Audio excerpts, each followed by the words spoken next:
പിതാവിൻ്റെയും പുത്രൻ്റെയും പരിശുദ്ധാത്മാവിൻ്റെയും നാമത്തിൽ ആമേൻ. എൻ്റെ പ്രിയപ്പെട്ടവരെ, ഗുഡ് മോർണിംഗ്. ഇന്ന് മാർച്ച് 4-ാം തീയതി ചൊവ്വാഴ്ച. നമുക്ക് പ്രത്യക്ഷ പ്രാർത്ഥനയ്ക്ക് തുടങ്ങാം. അമ്മേ പരിശുദ്ധ അമ്മേ, അമ്മേ പരിശുദ്ധ ദൈവമാതാവേ, ദൈവമാതാവേ, കൃപാസനത്തിലൂടെ ഞങ്ങൾക്കും ഞങ്ങളുടെ ദേശത്തിനും അമ്മ മധ്യസ്ഥം തേടി തന്ന എല്ലാ അനുഗ്രഹങ്ങൾക്കും കൃപകൾക്കും ഞങ്ങളിപ്പോൾ ഹൃദയം നിറഞ്ഞ നന്ദി പറയുന്നു.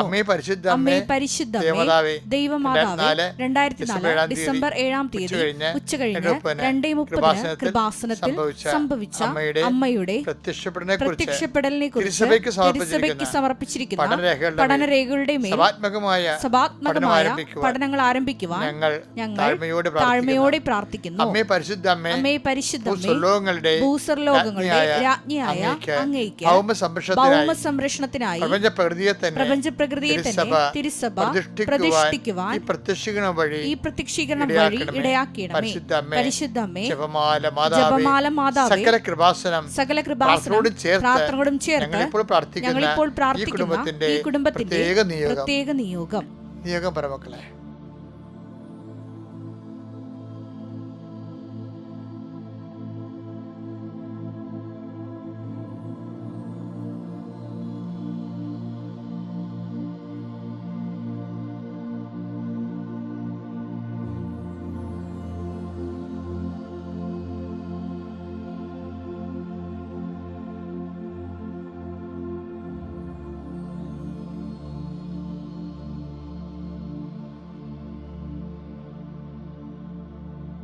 അമ്മയുടെ പ്രത്യക്ഷീകരണത്തിന്റെ ഈ അനുഗ്രഹവേളയിൽ ഞങ്ങൾക്ക് സാധിച്ചു തരുവാൻ കനിയണമേ.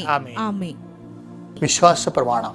സർവശക്തനായ പിതാവും ആകാശത്തിന്റെയും ഭൂമിയുടെയും സൃഷ്ടാവുമായ ദൈവത്തിൽ ഞാൻ വിശ്വസിക്കുന്നു.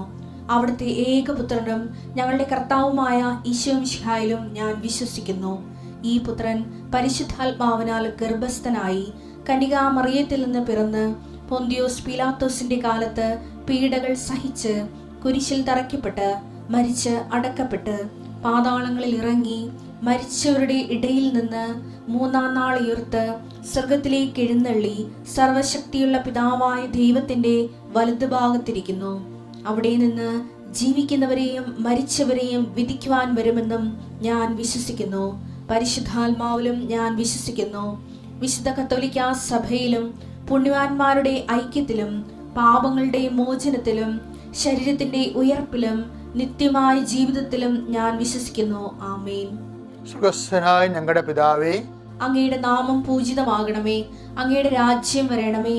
അങ്ങയുടെ തിരുമനസ് സ്വർഗത്തിലെ പോലെ ഭൂമിയിലും ആകണമേ. അന്നു വേണ്ടുന്ന ആഹാരം ഇന്ന് ഞങ്ങൾക്ക് തരണമേ. ഞങ്ങളോട് തെറ്റ് ചെയ്യുന്നവരോട് ഞങ്ങൾ ക്ഷമിക്കുന്നത് പോലെ ഞങ്ങളുടെ തെറ്റുകൾ ഞങ്ങളോടും ക്ഷമിക്കണമേ. ഞങ്ങളെ പ്രലോഭനത്തിൽ ഉൾപ്പെടുത്തരുതേ, തിന്മയിൽ ഞങ്ങൾ രക്ഷിക്കണമേ. ആമേൻ. നന്മ നിറഞ്ഞ മറിയമേ, സ്വസ്തി. കർത്താവ് അങ്ങയുടെ കൂടെ സ്ത്രീകളിൽ അങ്ങ് അനുഗ്രഹിക്കപ്പെട്ടവളാകുന്നു.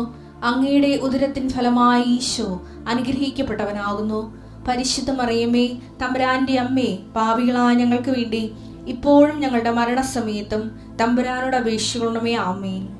എൻ്റെ പ്രിയപ്പെട്ടവരെ, സന്തോഷത്തോടെ നമുക്ക് അനുദിന അനുഗ്രഹ പ്രാർത്ഥനയിലേക്ക് വരാം. കർത്താവേ, ഞങ്ങളുടെ മക്കൾക്ക് പരീക്ഷയുടെ കാലമാണ്. കുടുംബങ്ങളെല്ലാം ജാഗ്രതയോടെ വായനാ വെളിച്ചം തെളിച്ചുകൊണ്ട് രാത്രിയെ പകരാക്കി പ്രാർത്ഥിക്കുന്ന കുഞ്ഞുങ്ങളെ സംബന്ധിച്ച് പ്രാർത്ഥിക്കുന്നു. SSLCക്കാരെയും ബോർഡ് എക്സാമിനെയും യോഗ്യതാ പരീക്ഷയും മത്സര പരീക്ഷയും OET പോലെയുള്ള യോഗ്യതാ പരീക്ഷകളെയും PSC പോലുള്ള മത്സര പരീക്ഷകളെയും അങ്ങനെ ദിവസേന പരീക്ഷാർത്ഥികളെ അങ്ങനെ ദിവസേന സംബന്ധിച്ച് പ്രാർത്ഥിക്കുന്നു. കർത്താവെ, അങ്ങ് മക്കളിൽ അനുഗ്രഹം ചൊരിയണമെന്ന് പ്രാർത്ഥിക്കുന്നു. കൂടുതൽ പ്രയാസങ്ങളിലിരിക്കുന്നവരെ കൂടുതൽ സഹായിക്കുകയും അവരുടെ കഴിവിനേക്കാൾ ഉപരി അങ്ങയുടെ കൃപ കൊണ്ട് കുടുംബങ്ങളെ സന്ധിക്കണമെന്ന് പ്രാർത്ഥിക്കുന്നു. ഞങ്ങളുടെ കഴിവിനാലല്ല കർത്താവെ, അങ്ങയുടെ കൃപയാലാണെന്ന് ഞങ്ങൾ ഏറ്റേറ്റ് പറയുന്നു. കർത്താവെ, നിൻ്റെ പീഡാനുഭവത്തിന് യോഗ്യത നിന്റെ കുരിശുമണ്ഡത്തിൻ്റെ യോഗ്യത, നിന്റെ തിരുവാല മുറിവിൻ്റെ യോഗ്യത, നിന്റെ മുളുക്കിടത്തിൻ്റെ യോഗ്യത, കർത്താവെ നിന്റെ ഉയർത്തെഴുന്നേൽപ്പിൻ്റെ യോഗ്യതയാൽ അങ്ങനെ മക്കളോട് കരുണത്തോതിനെന്ന് പ്രാർത്ഥിക്കുന്നു. എൻ്റെ കർത്താവിൻ്റെ ഉന്നതമായ നാമത്തിൽ, സഭയുടെ അധികാരത്തിൽ, കുരിശടയാളത്തിൽ, ദൈവശക്തി നിങ്ങളുടെ തൊഴിലിടങ്ങൾ അനുഗ്രഹിക്കപ്പെടട്ടെ. നിങ്ങളുടെ ജീവിത മാർഗങ്ങൾ അനുഗ്രഹിക്കപ്പെടട്ടെ. നിങ്ങൾ എന്തിനു വേണ്ടിയാണോ ഇന്ന് മനസ്സുകൊണ്ട് വേദനിക്കുകയും കഷ്ടപ്പെടുകയും അതിനുവേണ്ടി നടക്കുകയോ ഇല്ലയോ എന്ന് ആശങ്കപ്പെടുകയും ചെയ്യുന്ന വിഷയങ്ങളിൽ പരിശുദ്ധ അമ്മയെ കൃപാസന ആൾത്താരെ ജീവനോടെ പ്രത്യക്ഷപ്പെട്ട പരിശുദ്ധ അമ്മയുടെ പ്രത്യേക മാധ്യസ്ഥത്താൽ നീ അനുഗ്രഹീതരായിരിക്കുവാനും രാത്രി വരുമ്പോൾ ആശ്വാസം നീ പ്രാപിച്ചിരിക്കാനും കർത്താവിൻ്റെ ഉന്നതമായ നാമത്തിൽ ഞാൻ നിന്നെയും നിൻ്റെ ഉദ്യമങ്ങളെയും ദൗത്യങ്ങളെയും യാത്രകളെയും കർത്താവിൻ്റെ നാമത്തെ ആസ്വദിക്കുന്നു. നിത്യം പിതാവും പുത്രനും പരിശുദ്ധാത്മാവിനെ നീക്കുക. എൻ്റെ പ്രിയപ്പെട്ടവരെ, നമ്മൾ ഇന്ന് വായിക്കാൻ പോണത് യോഹന്നാന്റെ സുവിശേഷം 5-ാം അധ്യായം 1 മുതൽ 7 വരെയുള്ള വചനങ്ങൾ. ഇതിനുശേഷം യഹൂദരുടെ ഒരു തിരുനാളിന് യേശു ജെറുസലേമിലേക്ക് പോയി. ജെറുസലേമിൽ അജകവാടത്തിനടുത്ത് ഹെബ്രായ ഭാഷയിൽ ബെത്സദ എന്ന് വിളിക്കുന്ന ഒരു കുളമുണ്ടായിരുന്നു. അതിന് 5 മണ്ഡപങ്ങളും ഉണ്ടായിരുന്നു. അവിടെ കുരുടരും മുടന്തരും തളർവാദക്കാരുമായ അനേകം രോഗികൾ കിടന്നിരുന്നു. 38 വർഷമായി രോഗിയായിരുന്ന ഒരുവൻ അവിടെ ഉണ്ടായിരുന്നു. അവൻ അവിടെ കിടക്കുന്നത് യേശു കണ്ടു. അവൻ വളരെ നാളായി കിടപ്പിലാണെന്നറിഞ്ഞ് യേശു ചോദിച്ചു, സുഖം പ്രാപിക്കാൻ നിനക്ക് ആഗ്രഹമുണ്ടോ? അവൻ പറഞ്ഞു, കർത്താവേ, വെള്ളമിളകുമ്പോൾ എന്നെ കുളത്തിലേക്ക് ഇറക്കാൻ ആരുമില്ല. ഞാൻ എത്തുമ്പോഴേക്കും മറ്റൊരുവൻ വെള്ളത്തിൽ ഇറങ്ങിക്കഴിഞ്ഞിരിക്കും. എൻ്റെ പ്രിയപ്പെട്ടവരെ, ഇത് സുന്ദരമായ ഒരു സുവിശേഷ സംഭവമാണ്. ഇതേക്കുറിച്ച് നിങ്ങൾ ഒത്തിരി കേട്ടിട്ടുണ്ട്. ഞാൻ കേട്ടതൊന്നുമല്ല പറയാൻ ഉദ്ദേശിക്കുക. ഞാൻ പലപ്പോഴും നിങ്ങൾ പങ്കുവെക്കണതേ എൻ്റെ ആധ്യാത്മിക ജീവിതത്തിൽ കർത്താവ് എന്നോട്, എൻ്റെ ധ്യാനങ്ങളിൽ കർത്താവ് എന്നോട് പറഞ്ഞ കാര്യങ്ങളായിരിക്കും ഞാൻ മിക്കവാറും. ഇതൊന്നും വായിച്ചിട്ടൊന്നുള്ള പുസ്തകമല്ല. ചിലതൊക്കെ ശാസ്ത്രീയമായ കാര്യങ്ങൾ ക്ലാരിഫിക്കേഷന് വേണ്ടി ഞാൻ ചില വ്യാഖ്യാനങ്ങൾ നോക്കും. പറയുമ്പോൾ തെറ്റിപ്പോകും. സഭയുടെ നിലപാട് കൂടി അറിയണമല്ലോ നമ്മൾ. അപ്പം അല്ലെങ്കിൽ പലപ്പോഴും ഞാൻ എൻ്റെ എപ്പോഴും ജീവിതത്തെ അഡ്രസ്സ് ചെയ്യാനാണ് ഞാൻ പലപ്പോഴും സുവിശേഷത്തെ ഒരു മാധ്യമമാക്കണത്. കാര്യം അത് എക്സ്പീരിയൻഷ്യൽ ബിബ്ലിക്കൽ തിയോളജി അല്ല. ബൈബിൾ ദൈവശാസ്ത്രമാണ്. പക്ഷെ അത് ക്ലാസ് റൂമോ അക്കാഡമിക്കോ അല്ല എന്നതിനേക്കാൾ ഉപരി ജീവിതത്തോട് മല്ലിടുന്ന വ്യക്തികൾക്ക് ഒരു ഏലാം പാട്ട് പോലെയാണ് ഞാൻ ഉദ്ദേശിക്കുന്നത്. ചില പറഞ്ഞ ഏലസോ എന്ന് പറയുമ്പോൾ നല്ല ഭാരമുള്ളതാണെങ്കിലും ആൾക്കാർ ഭാരവണ്ടികൾ തള്ളിക്കയറാൻ കണ്ടിട്ടില്ലേ? അപ്പം ജീവിതം തള്ളിക്കയറ്റി ഉന്തി ഉരുട്ടി കൊണ്ടുപോകുന്നതിനെ സംബന്ധിച്ചിടത്തോളം ഒരു ദൈവത്തിൻ്റെ സാന്നിധ്യത്തിൻ്റെ അപ്പ് എന്ന് പറഞ്ഞാൽ നമ്മൾ ഓട്ടക്കാരെ പ്രോത്സാഹിപ്പിക്കുന്ന പോലെ ആണ് ഞാൻ ശരിക്കും പറഞ്ഞാൽ സുവിശേഷം എനിക്ക് കിട്ടിയിരിക്കുന്ന ഒരു അഭിഷേകം. അതാണ് ഞാൻ വിവേചിച്ചിരിക്കുന്നത്. ഞാനിപ്പോൾ ഇത് പറയാൻ കാരണമേ, ഇപ്പം ഇയാൾ ഇത് കണ്ടില്ലേ, ഇയാളുടെ കിടപ്പ് കണ്ടില്ലേ? ഇയാളൊരു തലവാത രോഗിയാണ്. ഇപ്പം സേതാക്കുളത്ത്, ഞാൻ ആ കുളത്തിൻ്റെ കാര്യം പോയതാണ്. അത് നമ്മുടെ നാട്ടിലെ കുളം പോലെ ഇങ്ങനെ ഇരിക്കുന്ന കുളമല്ല. അതിങ്ങനെ അറുത്ത് പൊറിച്ച് ടാങ്ക് പോലെ ഇരിക്കുന്ന കുളമാണ് അവർ കാണിക്കണത്. ബസ്സേതാക്കുളമാണെന്ന് പറഞ്ഞ് സ്പേസും സ്പോട്ടൊക്കെ ഏറെക്കുറെ കറക്റ്റാണ്. പക്ഷേ നല്ല ഒരുവിധം 8 അടിയൊക്കെ ആഴമുണ്ടെന്ന് പറയുന്നത്. 8 അടി 6 അടി ഇങ്ങനെ ചതുരത്തിൽ കിടക്കണം. അപ്പം അവിടെയൊക്കെ എന്ന് വെച്ച് കഴിഞ്ഞാൽ ആൾക്കാർക്ക് ഈ തലവാര രോഗിക്ക് ഈ വെള്ളം ഇറങ്ങുമ്പോൾ ഇറക്കണമെന്നുണ്ടെങ്കിൽ സ്റ്റെപ്പ് ഉണ്ടാകും. പക്ഷെ ആരെങ്കിലും സഹായം വേണ്ടി വരും. അല്ലാതെ നമ്മുടെ കുളങ്ങൊന്ന് തീട്ടി നമുക്ക് ഒറ്റയ്ക്ക് ഇറങ്ങാൻ പറ്റും. ഇതങ്ങനെ ഇറങ്ങാൻ പറ്റത്തില്ല. ഇതിന് സ്റ്റെപ്സുകളുണ്ട് താഴേക്ക് സൈഡിൽ കൂടി. അതിനെ ആ ചെറിയ സ്റ്റെപ്പ് ആരെങ്കിലും സഹായിക്കണം. അപ്പോൾ എന്താ പ്രശ്നം വെച്ച് കഴിഞ്ഞാൽ ഈ മനുഷ്യൻ 38 കൊല്ലമായി. ദാറ്റ് മീൻസ് ഇയാൾ വന്ന സമയത്ത് ജനിച്ച പിള്ളേർക്കൊക്കെ ഇപ്പോൾ 38 വയസ്സുണ്ടെന്ന് നടത്താം. 38 വർഷങ്ങളായി. ഈ വർഷങ്ങളായിട്ടും ഈ മനുഷ്യൻ അവിടെ കിടക്കുകയാണ്. വർഷങ്ങളായിട്ട് ദൈവദൃശ്യത്തിൽ കിടക്കണ കുറേ മനുഷ്യരുണ്ട്. എന്ന് വെച്ചാൽ ഒരു മധ്യസ്ഥന്മാരും സഹായിക്കാതെ കിടക്കുന്ന ആൾക്കാരുണ്ട്. വർഷങ്ങളായിട്ട് ഒരേ വിഷയം തന്നെ. ചിലർ പറയും, എൻ്റെ അച്ഛാ 75 കൊല്ലമായി ഈ പാകോടമ്പടിക്ക് വേണ്ടി എൻ്റെ അപ്പാപ്പ ശ്രമിച്ചു, എൻ്റെ അപ്പ ശ്രമിച്ചു.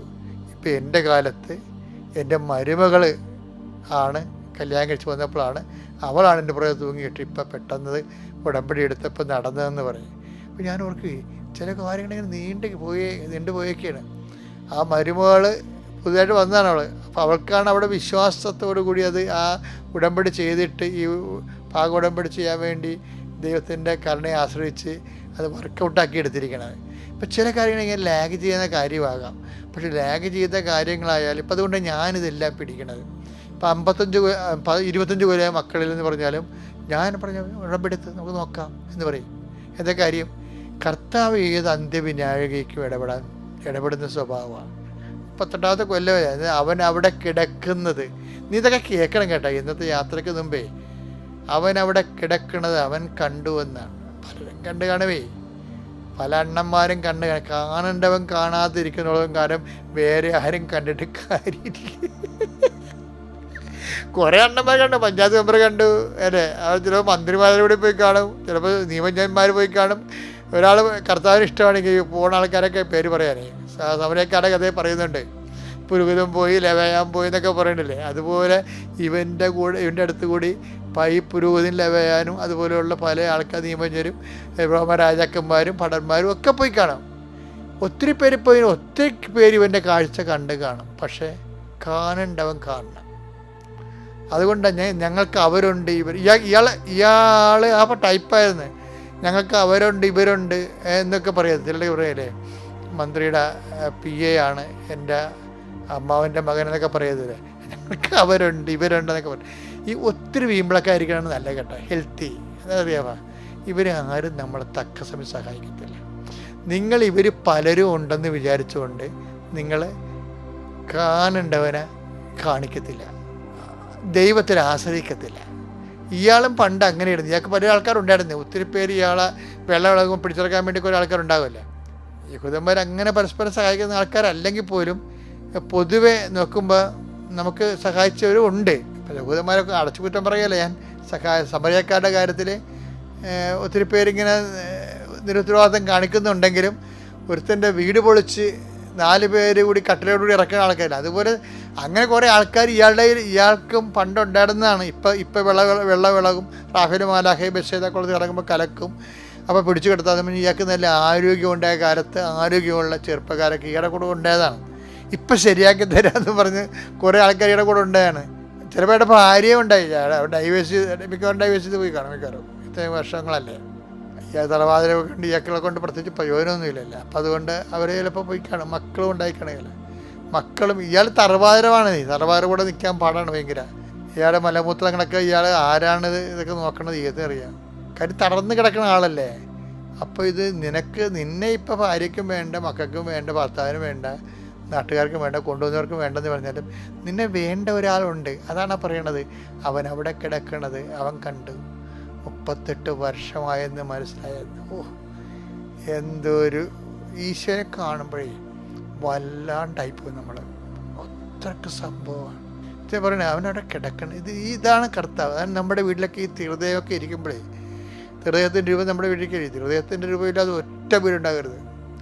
അത് കാണുമ്പോൾ നമുക്ക് തോന്നണം. ഹൃദയത്തിന് പകരം വേറെ പല പരിപാടിയും കാണിക്കുന്നുണ്ട്. ഹൃദയത്തിനെ പോലെ പല പരിപാടിയും കാണിക്കും. അതല്ല, തിരുഹൃദയം നമ്മുടെ വിശ്വാസത്തിൻ്റെ എംബ്ലമാണത്.